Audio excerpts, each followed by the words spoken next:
Yeah, so hey everyone, happy Friday. Good to see you guys.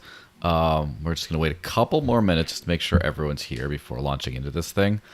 But yeah, feel absolutely free to let us know if the audio's working well, if I have anything on my face other than my face, if anything else, just let us know. All the people trickle in.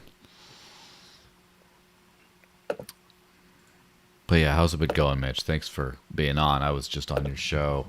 What was it? Tuesday? So 3 days ago. Uh, yeah, I don't know if you're hearing it in the stream at all, but there is an Mm-hmm. echo that I'm hearing. So, Interesting. Yeah, I don't think so. I think the stream should be fine. People should let me know if you're listening, if you hear an echo.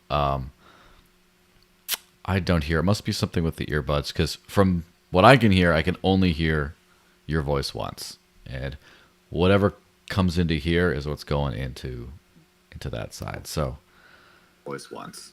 And oh, now I can whatever hear you. comes into here is what's going into. Now I can hear myself. So, voice once.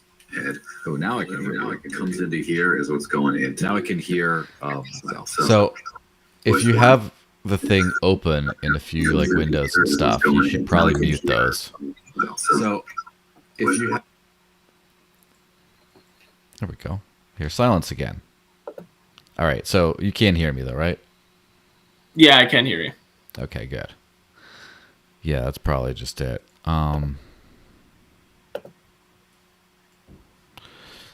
Let's see. Everyone, let me know if you can hear all the good stuff. Oh, I should just make an hour or so long show of just saying, anyone can hear. Can you hear? What's the volume like? Because that's prime television right there. Obviously kidding. Let me just go tell everyone hi in the live chat. But yeah, it's kind of funny because I'm talking like crypto in terms of crypto news. There's not actually been that much that's happened over the last few months, other than one thing, which has been this SBF sort of drama, right? And that's been kind of like that's sort of the gift that keeps on giving. It seems like the only thing we're going to be talking about for the foreseeable future because they're just new levels to this whole thing. And so, yeah, it's kind of crazy the way it seems. Okay, I now have everything all figured out here, Uh-huh. and have fixed that echo on my end. So, Mm-hmm. allow me to introduce myself. My name is Mitch Connor. Well, let And me actually hit the official intro real quick, and then we'll do it. Just like okay, 10 okay. seconds. All right.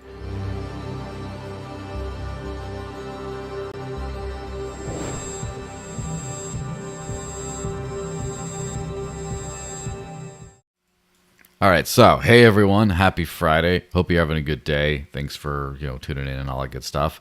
I'm joined by the one and only Mitch Connor, who's going to introduce himself here. Hey, how's it going, dude? Hey, what's up, Joel? My name is Mitch Connor. I'm 1/6 of the Swamp Creatures. Joel was our guest on Tuesday, and yeah, I've been in the crypto scene for God knows how long, but you know, Yeah, here I am today. yeah. Well, fantastic. Well, thanks very much for being with us. We got a bunch of crazy stuff to talk about, but first, of course, I'd like to let you know if you're watching, please hit the like button and subscribe and throw in some comments. If you have one of my NFTs, you already know we got a bunch of crazy stuff to talk about. But first, of course, I'd like to let you know if you're watching, please hit. Yeah, that's more like it. Sorry, there was a little echo there for a second. Yeah, please hit the like and subscribe button, all this stuff. If you have my NFT, you could go into my Discord and leave a little super chat under the Digital Cash Rundown channel, and I'll pop it on the screen. If you don't have an NFT, you're not as cool as I thought you previously were, but then that's fine. You can go to cointr.ee/the desert links. That's my little Cointree page, and then you can leave a little donation, and that can pop up on the screen. That's the kind of ghetto version. It's a lot smoother if you use the NFT, but that's kind of where we're at. So let me just make sure the correct news article. Well, maybe not. Good thing I check ahead of time. And then we can get right on into it. All right, so first one, SBF reportedly files new bail application in the Bahamas Supreme Court. The Bahamas media reports that Sam Bankman-Fried lodged a new bid for bail just 2 days after a judge denied his previous application, calling the FTX founder a flight risk. Well, I mean, the man's definitely a flight risk. I don't know if you ever saw that video of him like running away when people are trying to find him in the Bahamas. He can't run very fast, but There's actually a video of that? yeah, someone who was in the Bahamas, like in the days following the collapse, caught him in his little like backpack, like running away from like, paparazzi or whatever. And then that was before they caught him like hanging around his penthouse and things like that.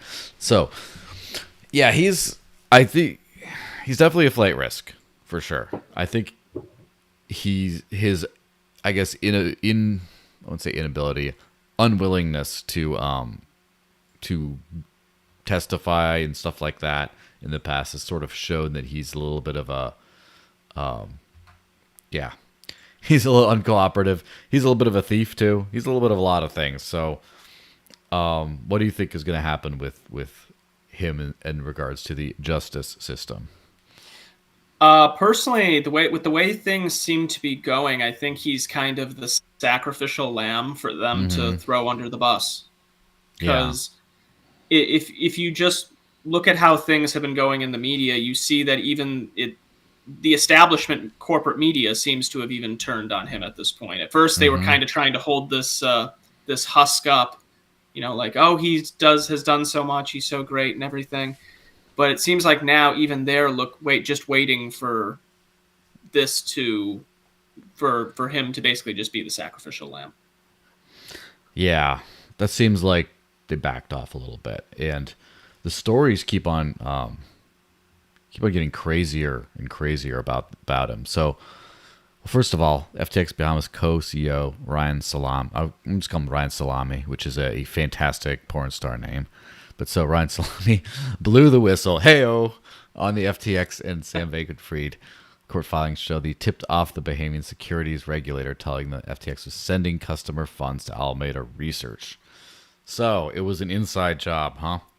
Like, apparently, when you're starting to see evidence of things like this, right? Because you could be a fraud or whatever and take that to the grave. But once you have co-conspirators and things get hot, eventually one of them is going to, one of them's going to crack, right? And the fact that his own are kind of selling them out kind of tells you everything you need to know about the state of this thing right now. That this thing at least, probably a lot of people who worked with him had a bone to pick with him, but definitely whether or not they did, they're kind of done at the moment, right? Yeah, and frankly, I don't blame them for trying to throw him under the bus. I imagine quite a few of them would like to try and salvage the exchange if at all possible. I'm no expert, but in business, I could see that as people's motives. I mean, do you think there's even anything to be salvaged? No. It seems like it's just completely collapsed. Yeah, I mean, obviously there's property to a certain extent, but this whole thing was pretty crazy because the exchange had a very small of a percentage of the total funds that were supposedly owned, especially owed to customers. So they were embezzling customer funds for a little while, and it just doesn't seem like. I mean, there's a lot of property, like a lot of companies that were bought. Unfortunately, some of them were like bankrupt companies, such as like was it BlockFi, the lending platform and things. And so, yeah, there's stuff there. But as far as the FTX exchange itself, I think that one of the reasons I don't think it could have gotten to the top the way it did without that significant amount of fraud. Like, I'm pretty sure that by playing way too fast and loose and stuff, they managed to just, get where they're at. So I don't know if there's anything worth, as far as the exchange itself, worth preserving after that. But as far as like, what is it, the Ron Swanson thing about like putting down the animal and you're reusing its meat and pelt or whatever. Yeah. There's a lot that can be salvaged from that to hopefully make some customers not lose everything they had. Yeah, I'm not very hopeful just because of what we've seen in the past. As far as Mt. Gox is concerned, do you think that maybe the people who got screwed over by this will end up getting some kind of similar legal, um, legal compensation, I guess you could say? I guess, and I hope so. The thing with Mt. Gox is it seems like Mt. Gox had they were insolvent. Obviously, there was missing money, but they had most of the money, as far as I'm aware. Most of the money that was not lost. It was still there. So it just took almost a decade to start getting some of that around back to depositors. But at least there was something left. It seems like with FTX, there was very little left to begin with. And then after the bankruptcy happened, it looks like a lot of the money got stolen after that. Like there was a hack and stuff. A lot of money left the exchange after it was already collapsed. And so I don't know how much stuff there's left over to even salvage. So, I mean, I think that if on average depositors got 10 cents on the dollar back, I think that would be fantastic. Like that would be a great outcome. I'm just not very optimistic. Yeah. This is why people like us have to keep on pushing this thing to the people coming into crypto. Not your keys, not your crypto. Don't keep your shit on exchanges. Yeah, it's definitely self-custody above all. Of course, people sometimes lose their money in self-custody, but not like this. And that's the thing where it really, with this whole SBF situation, where it really gets kind of weird is, so him and his lady friend, Caroline Ellison, allegedly had a secret group chat called Wirefraud. And that's where it just becomes like, it's kind of funny. But if you are committing wire fraud and then you have a group called Wirefraud, that's almost an admission of guilt. I mean, honest to God, in some ways, part of me just wants to say he deserves to go to prison for a long time purely for being a dumbass. Mm-hmm. Yeah. Sit and let him think about what he wasn't thinking about. I mean, for real, like that. Even if it was a joke name for a group, with everything that preceded, it looks absolutely horrible, and I'm sure will come up in any sort of courtroom. Yeah, it's not looking good for him, and it's kind of funny how situations can change quickly as far as like revealing of new information. And for example, in the beginning, I'm just like, I didn't even know what FTX was before like a year ago. I just thought Blockfolio, which is a crypto portfolio tracker, just rebranded, and that's it. That's all I thought it was. But then it was like, it became pretty clear that I saw him like branding, stadiums and stuff like that. Then I didn't know who this guy was. I didn't even know him, know he existed until he started like fighting with all the crypto people about regulations. About, we got to regulate this, and arguing with Eric Voorhees and all this kind of stuff. I didn't know anything. And then all of a sudden, he's like the big crypto boogeyman for like his statist ways. And then at some point, all of a sudden, the exchange collapses. And during the whole collapse process, at first I was like, oh wow, like CZ of Binance just like knocked over this first domino just so he could acquire them. But then he didn't. It just like every step of every day was fantastic just to watch. Of like, then the Binance was going to buy them, but then Binance was like, there's nothing to buy, guys. Sorry, we're just they basically. I remember seeing that on Unravel, where they basically it looked like they were going to buy them, and then it just died. And the thing with FTX is, I live in the state where they bought the name of the stadium. the FTX Arena, which was originally the Bank Atlantic Center, which God knows what it'll be next. It could possibly be the Bang Bros Center. I guess that's they every time they put in a bid. But honestly, there'd be people. The Bang Bros thing would include fewer people getting screwed than with FTX. I mean, with FTX, there was something always fishy about it. Kind of like they had ads in the Super Bowl with Larry David, which people are now ironically throwing back in their face. Which is funny about Larry David. He's getting sued for ads in which he was an FTX skeptic.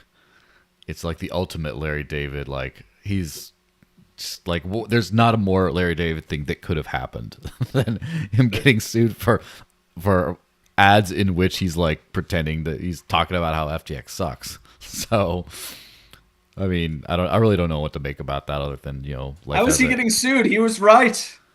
Yeah, well, I mean, obviously the he was. I know the script. I know. I've acted before. Like, yeah, but it's still funny. I mean, Tom Brady also, didn't he lose a shitload of money in all this? Pretty much everything, as far as I know. Like, God damn. He lost, and that might have something to do with the divorce and everything. I mean, like, how the mighty get yeeted. I don't know what the. In his case, I wonder how much he actually got into cryptocurrency, because like someone like Russell Okung, it seems like he really got into it. But like, it makes me wonder if Brady saw what Okung did and thought, I can make money on that too, but not actually understanding the technology he was dealing with.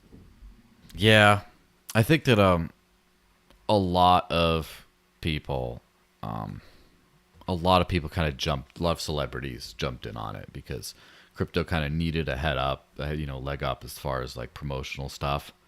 And yeah, it just ended up being, a lot of people a lot of like crypto celebrities sort of like fell for scams because they didn't have to like,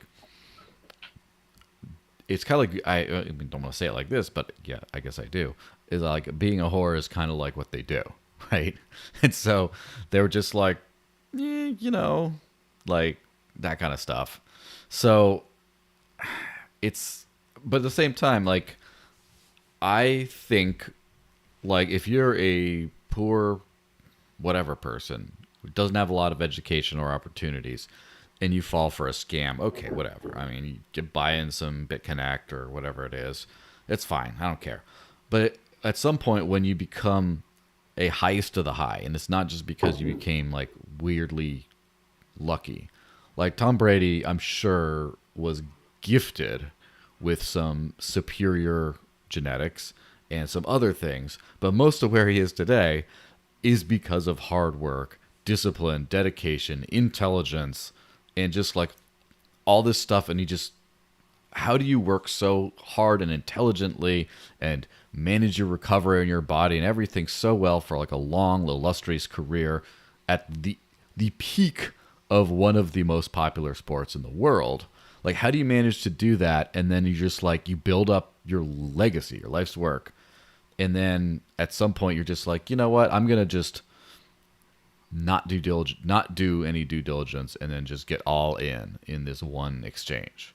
This one, which when you start to uncover, like, look under some of the rocks and stuff there, it's really like everyone in retrospect is saying, like, yeah, there were warning signs, like this one VC who like invested in them, he was playing, I forget what game, he was like, while he's closing the deal, he's like playing a game at the same time. He's just like, not even, I don't know if it was Fortnite or something, but he's just like, and they think, well, what a boy genius. Look, he's just so like quirky and Steve Jobs-esque, and like, we'll give him money. And it's like, in retrospect, this is literally the Wolf of Wall Street. Like, I know we talked about, there's always like, oh, look, Do Kwon, he's like that. Nah, this is the guy.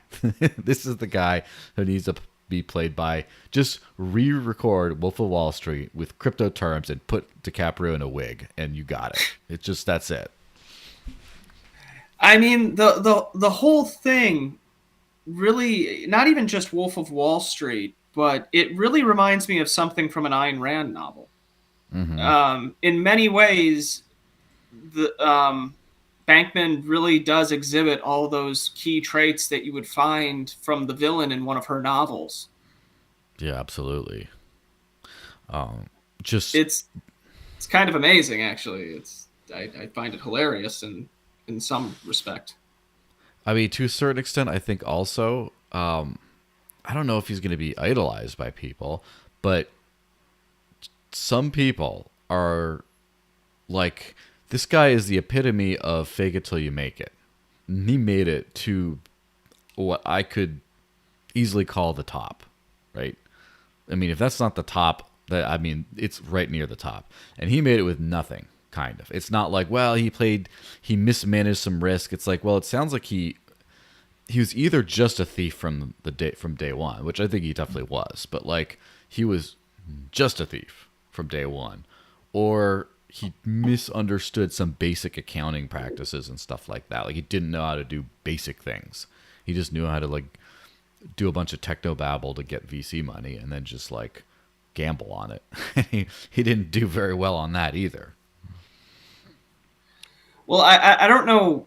I'm pretty sure his parents are lawyers, aren't they, or something like that? Yeah. I His So dad's a I lawyer, assume he did come from a pretty well done background.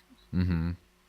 You know, I don't exactly take him as I mean, granted, I respect, you know, to some degree the hustle, but he doesn't really strike me as someone who has probably had to deal with that. Mm. Yeah, I think the law element of it, if I were to guess, is more of a feeling of invincibility because I know mommy and daddy's lawyers can get me out of this kind of thing. That really is like the vibe of it. I mean, we're kind of seeing that right now with his parents. What I assume are his parents or his lawyers down there trying to, you know, get him bailed out in the Bahamas. Yeah, and saying stuff like he's depressed and he's vegan and that doesn't work well in prison and stuff like. No, especially down there, they don't give a fuck about that. Yeah, that's like it's Let's not be California real. anymore. Like, you can go to Sweden and they mostly don't give a shit about any of that stuff. Yeah, that's the funny thing is this. At first, like when this whole thing collapsed, at first I was like, "Oh, exchange collapse, haha." But then it became like all the money missing type thing, and then the criminal stuff and the fact this guy is like disappeared. It became clear that this guy deserved some sort of retribution, but then because of the media did a whole bunch of puff pieces around all this stuff for a little while. I thought he was going to just escape. Like I thought that, and he thought it too, I'm sure, because he's doing all this media trying to like save face and stuff. And like, I think he just thought like, you know what? If I just like stay out of the country and I pout enough and, you know, I tried really hard. I just want to try again. And if I do all this, then everything will be fine. And I think it was almost working. I think, and then it started to like not, and everyone is just like, all right, this is too much. We can't save this. And then now he's just. What's funny is you can kind of pinpoint the moment where they completely turned, and that was that Good Morning America interview where the one guy was asking him all these questions. And from what I understand, apparently even he had legal advice not to do the interview. Yeah. But from something like Good Morning America, for them to press him like that, I mean, as you said, I think they just kind of reached this point where they could no longer hold the corpse up and pretend it was still a person. Yeah, it got a little overwhelming there. And I think at that point, they realized he was more of a risk and an asset. I think that in the beginning, you saw this guy was able to deeply infiltrate a controversial to the powers that be, I guess, industry, and get to the top, start turning it towards their cronyist ways by advocating for regulation from a position of being one of the biggest players, and funneling tons of money to their side of the political aisle, to all the media, through Ukraine, all the stuff, and they're like, this guy's a valuable person on our team, until they realized that like he did it in a liability kind of a way. And then they're like, well, let's see if we can save the golden goose, right? And then at some point they're like, yeah, this guy's got nothing for us. Like, never mind. Let's just get rid of him. We don't need him anymore. Too much, not worth it. So there you go. He's gone. Of course, then watch him get out, get off on all charges within a few months. And I'm like tearing my hair out. Honestly, I would be shocked. I really would. But then again, we've seen crazier things. Yeah. Well, so speaking of that, Kevin O'Leary, in his infinite wisdom, testified before the Senate saying that CZ, Changpeng Zhao of Binance, put FTX out of business. And it's important to know that Kevin O'Leary was a paid spokesperson of FTX. And so he was literally a paid FTX shell. And now he's trying to pin the blame on Binance and not on Wirefraud. It's kind of funny how that's going. I'm not even the biggest fan of Binance and CZ, but you can't really put it at their door, at their feet. They were smart enough to realize, wait, there's nothing here. We need to get everything that we have on there out of there ASAP. I don't blame them for that move. Yeah. The thing about this thing, it's undeniable that Binance had a part in the timing of the FTX collapse, because because Binance started selling like all their FTT token that they had. They just started selling it. And then there was there's all these whale bots that like track this kind of stuff whenever a large movement, and they're like, oh, something's going on. And they didn't. First off, I think that Binance, if I were to guess, probably uncovered something that was like, you know what, this could all go belly up. We're just going to take it out before we lose all our customers' funds. They probably extricated themselves from the contagion that hit at the whole rest of the industry. But CZ then went and said, hi guys, don't worry about it. We just found some stuff we weren't comfortable with, so we're liquidating over a period of time. To try to not spook the market, we're going to do it's like, dude, shut up if you don't want to spook the market. That's what you want to do. But he intentionally, he's not an idiot. That's the literal definition of gaslighting. Yes, he's a very smart man. It's clear, but he knew what he was doing. He knew he was like, we'll just kind of get out of it. And I think that he probably wanted to just spook them a little bit to get them sort of taken down a peg and like scramble and like have to get some extra investors and just cover all their bases and like scare them straight, kind of. At the same time, I think that might have been that, or he just might have wanted to see if he could make them go bankrupt so he could maybe acquire them and take his biggest competitor out. And then once that happened, he's like, all right, great, we'll look into buying you. And then they were like, oh no, we don't want to buy this at all. And then they just kind of let it go. But without CZ doing that first little poke, FTX would not have collapsed then. I still think it would have collapsed very soon, like within weeks or months, because the house of cards they were on was only getting worse. And as they kept on losing money through like Alameda and stuff, they kept funneling customer funds, and you can't keep growing. You can't keep getting stuff in to grow during a bear market, right? It's hard to keep getting new suckers. So they would have collapsed soon anyway, but CZ did start it. The problem is when you start pinning literal wire fraud. Okay, going back to that, you start pinning that on just the competitor that sold some of their tokens and then tweeted about it. I think that's like a dangerous, especially when you start going to Congress and saying, going before the Senate and saying, this is what happened. And then they're like, oh, interesting, we should regulate more. And then it screws kind of all of us. Yeah, that's one of the reasons why I really don't like CZ is actions like this you're giving those type of people who would want those regulations and everything like that ammunition for their argument. Mm-hmm. Yeah. It's just downright unethical.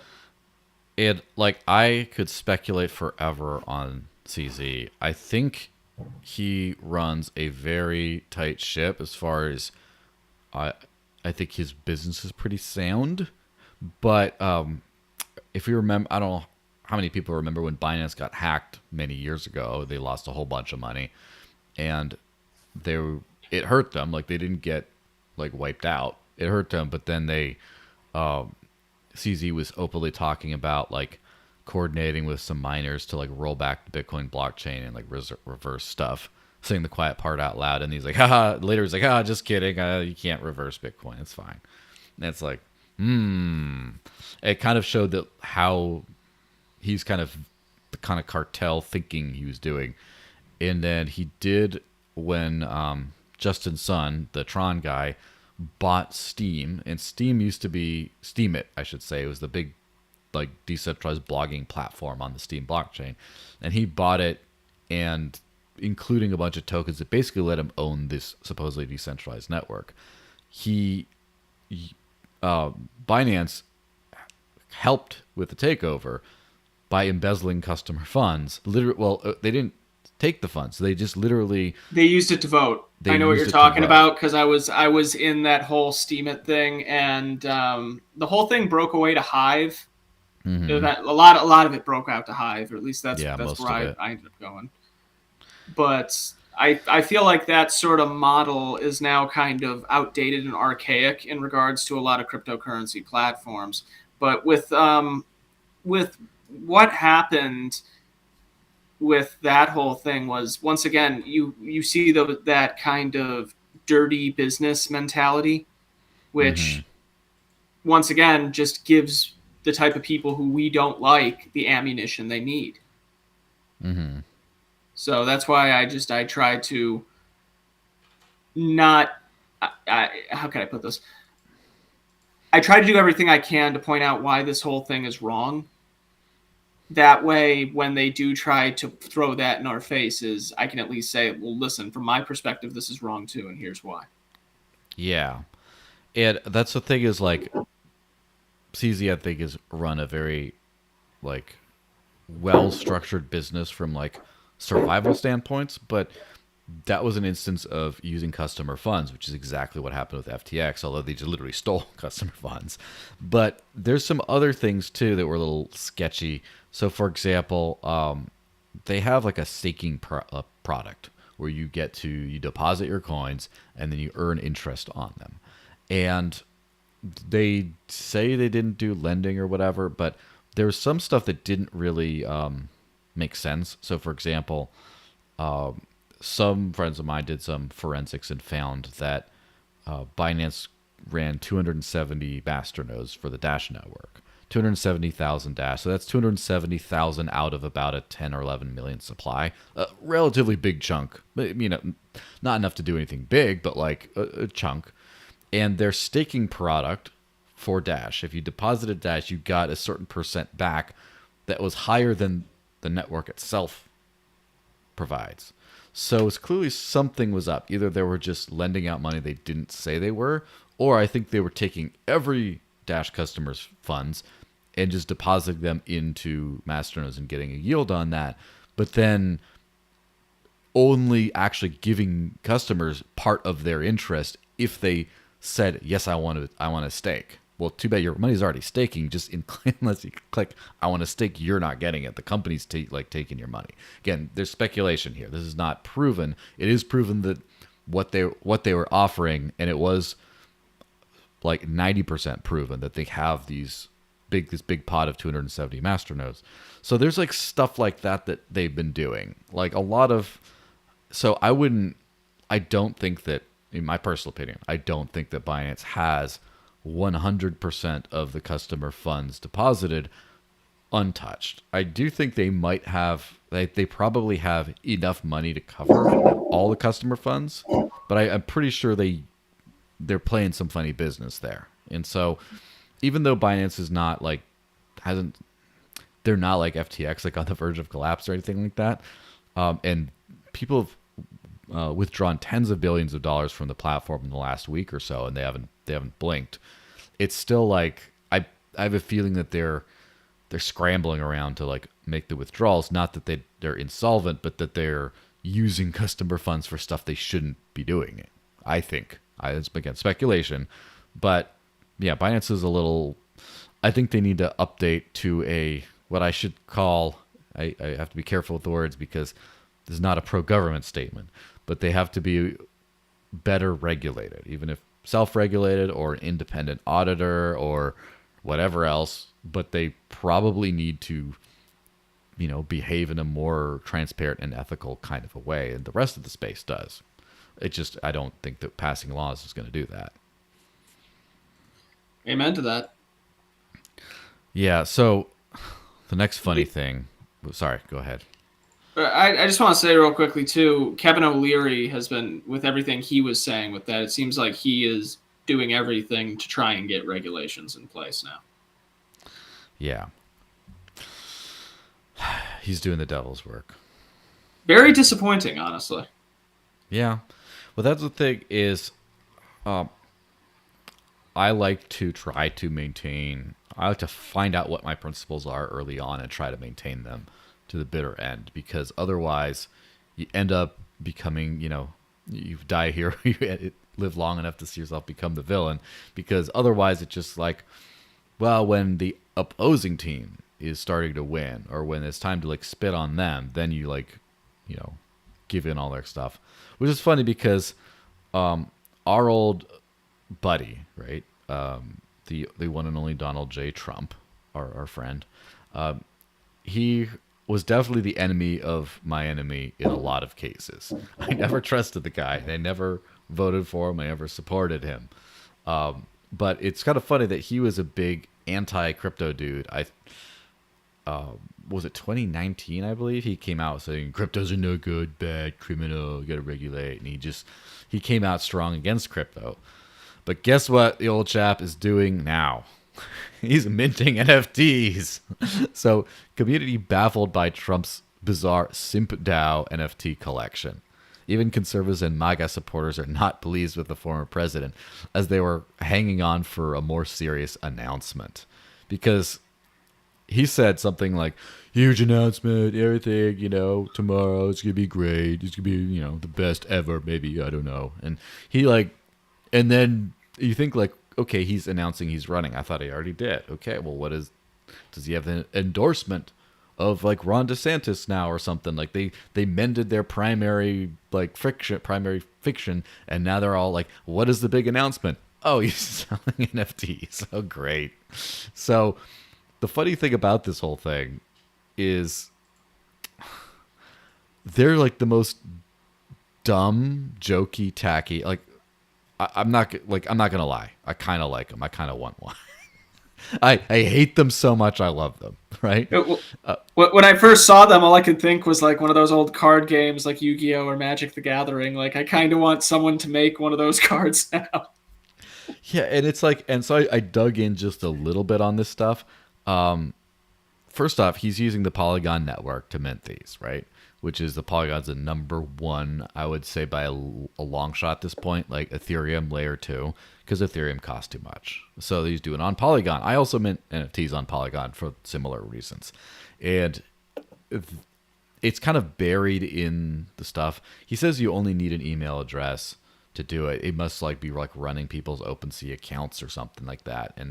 But you, if I know there's a way you can or I would say if I knew in the past, there would be a way to extract these NFTs into my own wallet where I control, I would probably get one for the in-laws for Christmas or something. And just why not? But this is the funny thing about this is this man used to, up until extremely recently, be the most powerful person on the planet, probably, maybe. Up there. Very close. But before that, he was Mr. Kind of, I wouldn't say, I don't know if charlatan's the right term, depending on, but he definitely wasn't he was selling Trump steaks, they're the best. He's always selling some random, he's a salesperson of cheap and I wouldn't say ill repute, but of low quality goods and entertainment products. And so now they think, oh, well, now that he's reached this level, he's going to stay up there. It's no, he's always been the same guy. He's just back to his stuff. He's selling NFTs. And in some ways, I can't blame him. I mean, there's kind of that McDonald's commercial, which has become a meme now with the guy. But at the same time, it is something that, to go from president to slinging NFTs, how the mighty have fallen. Yeah, I mean, that's the funny thing is if you go by this man was the president and a particularly cult following president, yes, the mighty have fallen. But if you go from like Donald Trump to selling NFTs, that's just a horizontal move. Like it's just he's always been that way.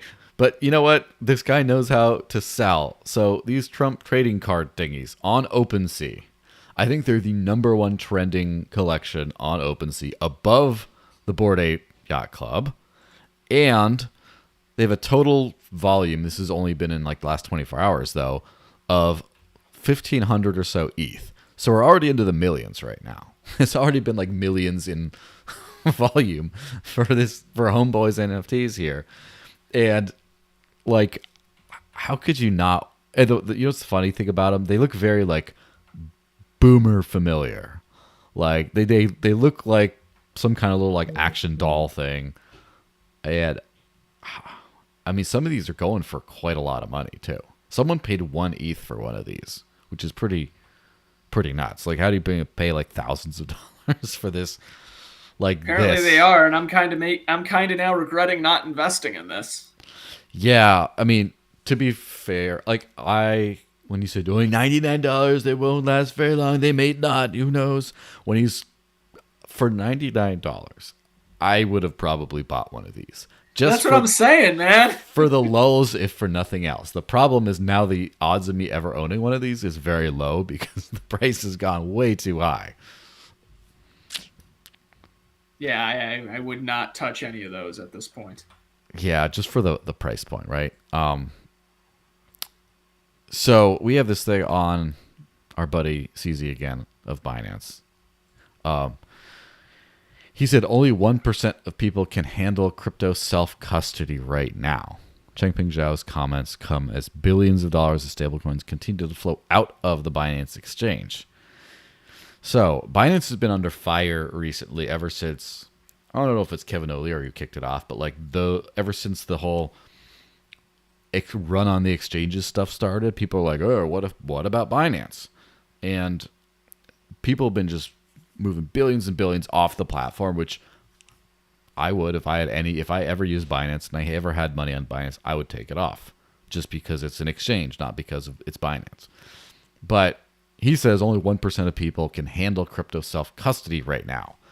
Now, what do you think about this? Do you agree with his point? That sounds like banker talk, and frankly, it's the type of talk for, the whole point of cryptocurrency is to learn the technology to some degree. You're basically discouraging people from even learning the basics of the technology of like sending crypto from point A to point B, having your own wallet. You're basically telling people, no, don't, you don't need that. Like, like, are you sure you can really handle that responsibility? Give it to me. It sounds like a panicked move trying to dissuade anyone who might be considering taking it off the exchange. But it comes off as condescending and kind of douchey at the same time because you're basically telling someone you're too stupid to handle this yourself. Yeah, I mean, there's, on the one hand, as far as the timeliness of this stuff, clearly he doesn't want people to withdraw more. And that doesn't mean that Binance is insolvent, but I think that does mean that they were doing something with the customer funds that wasn't just holding them. He's not like, dude, our engineers are having to work way too hard to like make sure all the withdrawals go smoothly. Can you just cut it out? Like, no, I don't think that's it at all. I also don't personally believe, although I could be wrong, that they're insolvent. I mean, there seems to be a lot of thoughts going around. Bless you. There seems to be a lot of people speculating that Binance could be the next one to collapse.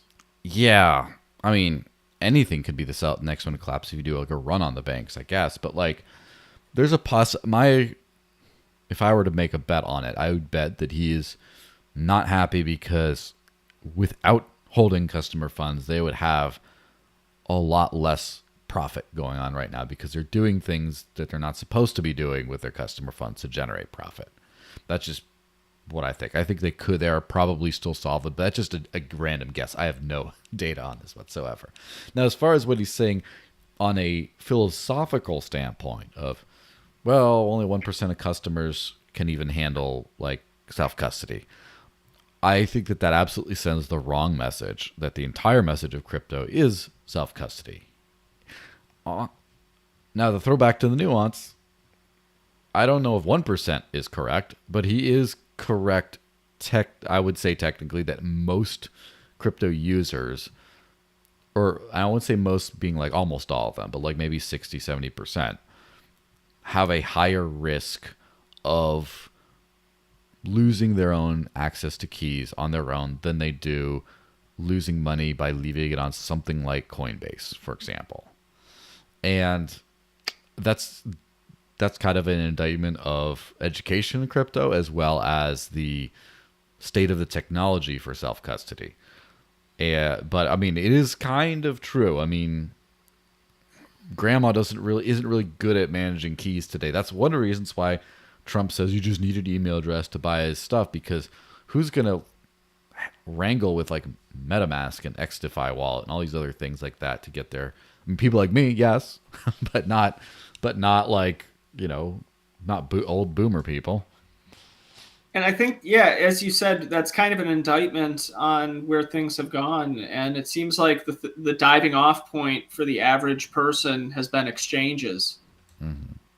Whether it be like Coinbase or Crypto.com or Gemini or any of that type of stuff. Mm-hmm. Like the average people I know who aren't really in the nitty gritty like you and I, that was their jumping off point. Mm-hmm. Because they saw it as something on par with, like, say, I know this might not be the best example, but Cash App. Mm-hmm. Yeah, just some app you could download, have your email and password, kind of log in, and that's it. That's one reason why, like the seed phrase backup method is a little clunky, and it's what I've been using for like a decade almost now. But it's just annoying to like write down those words, and like if you copy and paste them, there's all kinds of keyloggers and things that could get them, or beta breach that could steal it. So like you're supposed to handwrite it with a pen and paper, and then it's like, okay, well, do you have like a book of backup codes that now like someone can steal? Do you like forget where you placed random pieces of paper? Like it's clunky. And then my friend Paul from he runs this thing called the Edge wallet.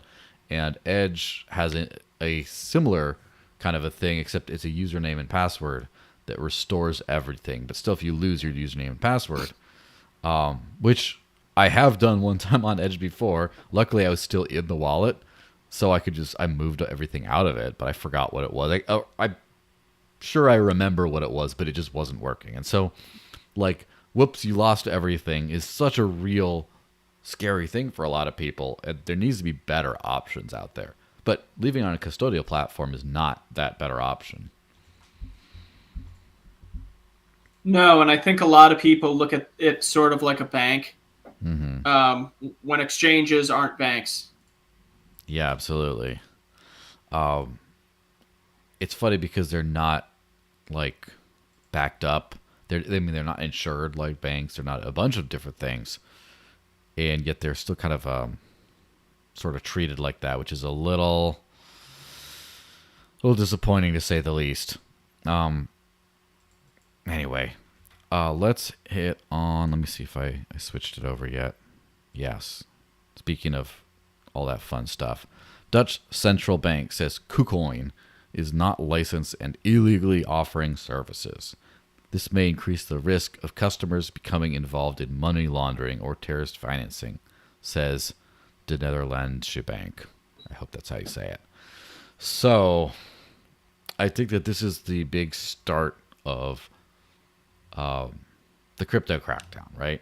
There's been a bunch of insane things, like Elizabeth Warren's stupid bill that like would criminalize all of us, kind of thing, that I hope is not going to pass. But I think that the crypto exchange platform, right, the centralized exchange with fiat on ramps that has like wallet functionality built in, like all that stuff, the number one consumer facing crypto product is going to be hit with the regulation kind of the hardest. And so I think this is just the start of that.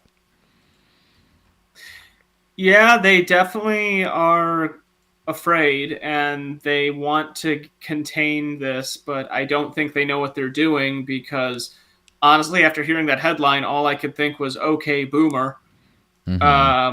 These are people dealing with technologies that they don't understand because a lot of the people going after them, like even the Elizabeth Warren types, these aren't the people who grew up on like video games like Counter-Strike, like you and I, but like, you know, they grew up in an older age before technology, before the internet. This idea of a cyberpunk future wasn't really something that was in much of the fiction they consumed, maybe like things like Blade Runner, but that, you know. So, yeah, there's I feel like they're trying, and eventually if they want to get what they want, which I hope they don't get this wise, I think they have to figure out how to, you know, still work within what the technology is instead of just trying to contain the technology. Yeah, absolutely. The thing where it becomes strange is when they're trying to regulate stuff that just doesn't make any sense. Like trying to say, like, you can't impose KYC requirements on anything that's not a company. It just doesn't work because you cannot make people give an ID to a protocol. It just doesn't work. You can't. It's just not the way the system works at all. What you can do is sort of crack down on companies that offer these sorts of services. And so, for example, what Elizabeth Warren's trying to do, bless her heart, which at first when I saw that, the language of the bill that she has proposed, I was like, oh no, this is really bad. Like, I'm going to have to worry about becoming a criminal here for a little while. And because there was some stuff in there about, so first, I'm not super worried because someone pointed out that she's only ever had one bill that she proposed to ever get passed in her entire history. So it's something like a fraction of a percentage like success rate. So I guess I'm like, whoo, that's good. But the bill would basically make businesses register under as money transmitters if they even hosted like wallets and stuff. So you couldn't download like the Edge wallet or any other wallet or even like the Bitcoin Core wallet. Like that would all be like KYC stuff. You couldn't do it. And so it's basically criminalizing all of crypto or making it entirely under the centralized sort of PayPal-esque world. And I mean, that's obviously insane to do, especially because someone in El Salvador, let's say, is going to run wallet infrastructure and you just use that. And, oh, you can't do that? Well, then you have to just VPN and say you're in El Salvador when you're using crypto or something. And it's going to be like the BitTorrents type stuff. It's just not going to work. So I don't think they're going to be able to do that. I think what they will basically be able to do is regulate crypto exchanges. And as always, I want the free market to regulate everything, not government. So none of this should be considered to be an endorsement. But I think that they're going to end up regulating centralized crypto exchanges where they're going to put extra regulation for like proving their reserves and stuff like that, and it can't public accounting or whatever. They're going to do more stuff to try to prevent big collapse type things. But mostly they're going to do securities stuff where they're going to say, hey, Coinbase, you can't sell these coins because they are unregistered securities. And you can only sell like, you know, Bitcoin, Ethereum, and a few other good ones because we know those aren't securities. But everything else you can't sell without being a registered securities exchange. That's probably the way things are going to go. And so basically it'll revert back to the old days. But not willingly, but because the government ends up setting up the guidelines that force it to. I mean, you remember? I mean, you probably don't because I don't think you really had much to do with exchanges. But there was a time that on Coinbase there were only 4 things you could buy: Bitcoin, Bitcoin Cash, Litecoin, and Ethereum. Yeah, and if you wanted to trade for anything else, you had to go somewhere else online, which that's a whole other thing too. There's no way they're going to be able to prevent these other places from taking shape, and basically go do some kind of trade protocol elsewhere, whether it was block trades or Fuck if I'm remembering what else there is, but there were just a lot of different ways of doing things that didn't involve exchanges. Yeah. And so I think the way things are going to go in the future, as far as that's concerned, is right now there's one, and then there's a few more. There's a bunch of decentralized exchanges. And the first fully cross-chain one, Thorchain, is something I've been using for a few years.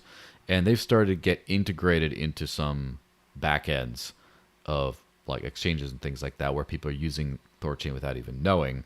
And some of the popular front ends for Thorchain are starting to integrate other dexes on other chains, like on Binance or BNB and on AVAX and other stuff like that. So pretty soon, like a lot of this exchange infrastructure is all migrating to DeFi now. It's migrating to the DEX world. And I believe it was Thor Wallet, although I could be mistaken. But one of those big ones also integrated a fiat on-ramp into the thing. So it's a decentralized exchange where you control your keys, but there's a little widget where you can just buy with fiat, and then that's it. And I think that that's kind of a little bit of a look into the way exchanges are going to work in the future, where I think a lot of them are just going to completely outsource their back end to decentralized protocols and just act as a regulated front end and fiat on ramp, and just doesn't the Cake wallet offer something like that now? I think so, but I don't remember exactly what it plugs into. Because Cake is pretty like Monero heavy, and I know Monero is not on Thorchain and other things like that right now. But I mean, it might. And so a lot of wallets are starting to do that too, where they have a fiat on ramp in there, and then they have some sort of a DEX in the background. And I think that whether it's like a web interface or whether it's like a basic mobile like spending wallet, I think we're gonna move in that direction a lot. And so there might be like, oh, this front end is US based, and therefore you can buy as a US person into this wallet, but then you can only trade these like non-securities coins. But then all you have to do is plug into the exact same back end, but a different front end with like a VPN, and you just trade all the shit coins that you want to all day long over there. So that's probably the way it's going to shake out. Yeah, that's it reminds me of that other time, of an earlier time in crypto, but that existed because of the infancy of the technology itself and in the public eye. It sounds like we'd be going back to an earlier time simply because government would force that hand. Yeah, that's for sure. Well, I remain optimistic about the space, and I remain, I would say, majority, although slim majority, optimistic about the crypto space in the U.S. specifically. I think it's gotten too big, and there's too many developers and too many projects and too many things to just like, with the risk of losing elections that both parties have. A lot of these races are really tight.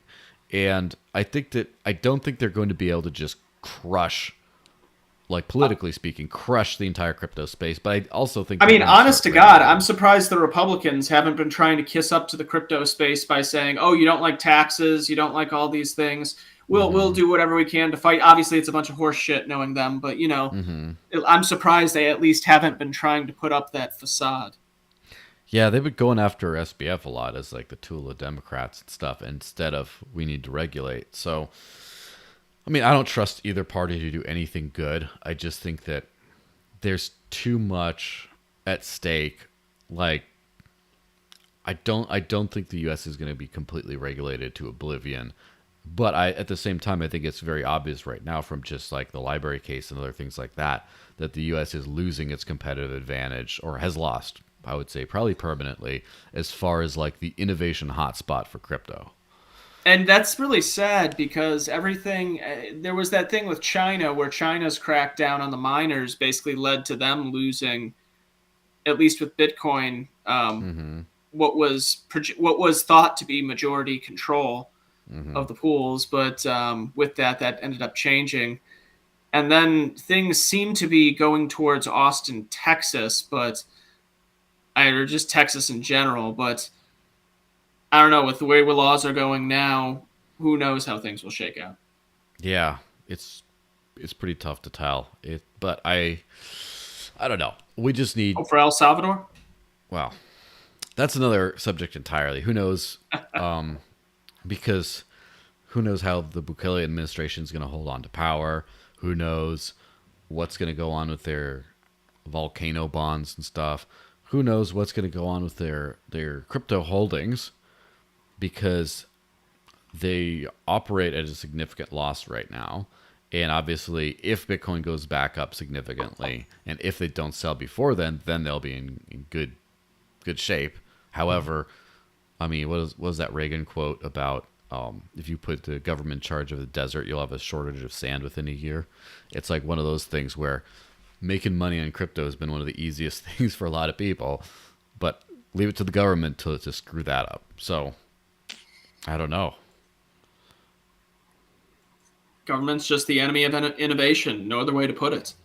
I mean, that's what's the most disappointing thing about the government going in this direction with regulations is it's like watching, China fucked everything up because it's a communist regime. Of course they did, or fascist, if you want to get, into that conversation. Yeah. But, basically they fucked it up, and now the majority of the power is right here at home in the United States, and a lot of these politicians want to fuck that up.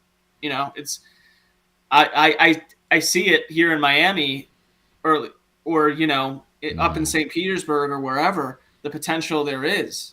Mm-hmm. Like there's thriving crypto scenes in these, up in St. Pete. You need only go look at the Bitcoin directory of businesses that accept crypto. Yeah. And the thought that they would want to squash that is it's disappointing. Yeah, I think there's been some cases where some of the best tech and some of the best stuff happens elsewhere from the U.S. first. And usually the U.S. has been one of the biggest innovators in the last couple hundred years. But you have things like, for example, the Japanese car industry kind of putting the U.S. car industry to shame, and now everyone drives a Japanese car pretty much. And then you have stuff like, I mean, supposedly the fashion industry kind of, it ends up in the U.S. after a while. Like it starts in places like, some trends start in places like Japan, and then they hit places like France and London and stuff, and then go over here. I've heard that. I'm not a big fashion guy, but as clearly, but it could be one of those things where like people are using crypto here, but they're using the old style stuff. It's one of those, like one thing I've noticed when I paid attention to like the payments industry, the legacy payments industry, is like most people that I've noticed, or at least half or something, when they're paying with their cards, they tend to swipe in the US. I've seen a lot of swiping still happen. Swiping does not happen in Europe, pretty much, from my knowledge. It's almost 100% like NFC, like just tap and pay type stuff, which happens here, but it's still rare. Most people still do swipe or chip, I think. And it's like, you're just now getting along to that. Like, how old is your payments technology?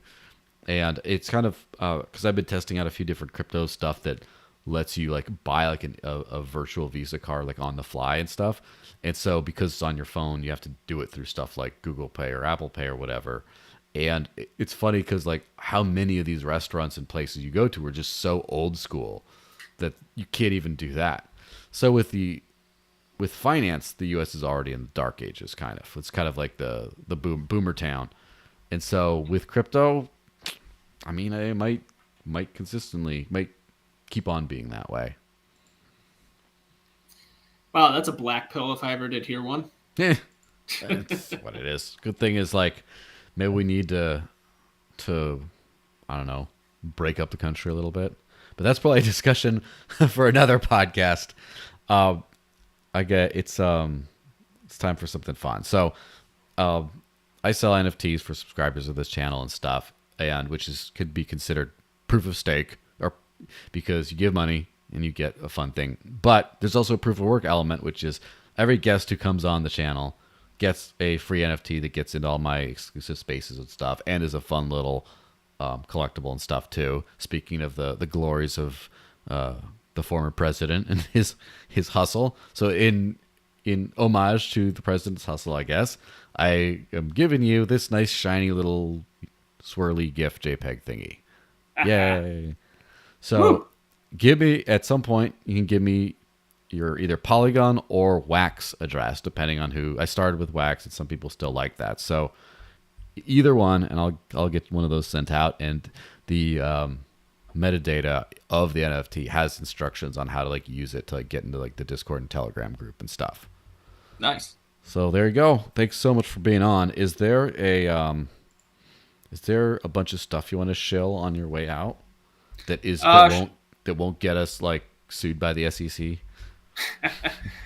Anyways, I'm not a financial advisor. No, I'm just kidding. But or am I? Actually, that would mean I was a financial advisor. But anyway, go follow me on Twitter at Mitch Connor JLo. You can see all my graphic design work on there and everything. I haven't really delved into NFTs. Probably should more. But go check that out, and go check out the show that I do regularly every week called the Swamp Creatures Podcast at Swampcast Network. And also just go check out 1776 Swag for a bunch of cool Liberty-inspired merch, and there's a bunch of crypto merch on there too. So I didn't forget about you guys. We got Bitcoin, Ethereum, all that other stuff, all that other good stuff. Yeah, fantastic stuff. Well, yeah, go give them a follow. Watch the Swamp Creatures podcast. It's always been fun when I've been on, and unfortunately, that's the limit of my exposure. But I'll watch some more episodes when I'm not on as well.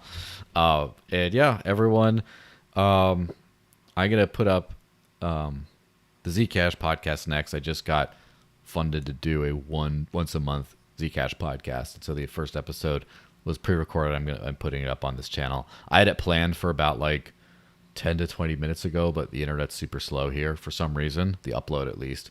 So it might be a little longer. But when that's up, you can watch it, and it's going to be a good time. And then third Friday at 4 p.m. Eastern is when, or I guess 9 p.m. UTC right now. I don't know the conversion too well, is when that's going to happen. So tune into that. Next week is the Christmas special of the Digital Cash Rundown, and that's going to be a fun one. We're going to have a few people on that one, including someone you may or may not know from St. Pete. So that's going to be a good time. So I'll have to tune in just to see who it is now. Yep, tune in on Christmas Eve. And then on New Year's Eve, I get to do the 200th episode of the Dash podcast with a lot of people. And, of course, the usual rundown right before that. So a lot of stuff. I'm working through the holidays. You know, what was that TikTok meme or whatever? Just working hard so I could please you. So I'm just working through the holidays for you guys. And, yeah, have a good one, and I'll see you guys next week.